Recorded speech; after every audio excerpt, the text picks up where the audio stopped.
YCP నేత నందిగం సురేష్ మీడియాతో మాట్లాడుతున్నారు. లైవ్ లో చూద్దాం. చంద్రబాబు నాయుడు 75 సంవత్సరాలు 40 సంవత్సరాలు సీనియర్ సర్వీస్ 14 సంవత్సరాలు ఉన్నానుకున్న వ్యక్తి ఏం జరిగిందో తెలుసు. వీళ్ళందరూ ఒక్కసారి చాటెత్తి పట్టుకుంటే తుట్టుపోయినట్టు పోయారు వీళ్ళందరూ కలిసి.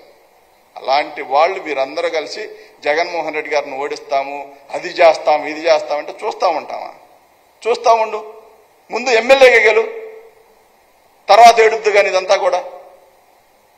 ఇంకొకసారి జగన్మోహన్ రెడ్డి గారి గురించి నోటికి ఏది వస్తే అది మాట్లాడితే మాత్రం పవన్ కళ్యాణ్ అనే వ్యక్తికి మర్యాదగా ఉండదు. చాలా సీరియస్గా చెప్తున్నా.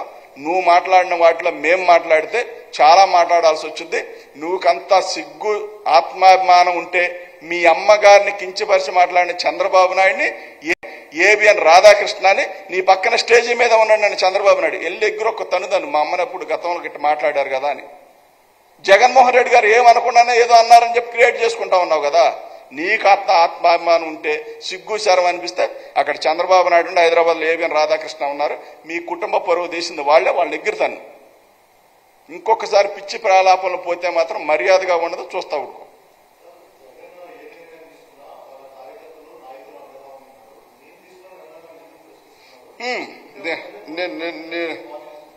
నేను అది మర్చిపోయి మాట్లాడదాం అనుకున్నాను. జగన్మోహన్ రెడ్డి గారి గురించి మాట్లాడుతూ తన కార్యకర్తలు కానీ నాయకులు కానీ జగన్మోహన్ రెడ్డి గారిని ఏ విషయంలోనైనా యాక్సెప్ట్ చేస్తారు.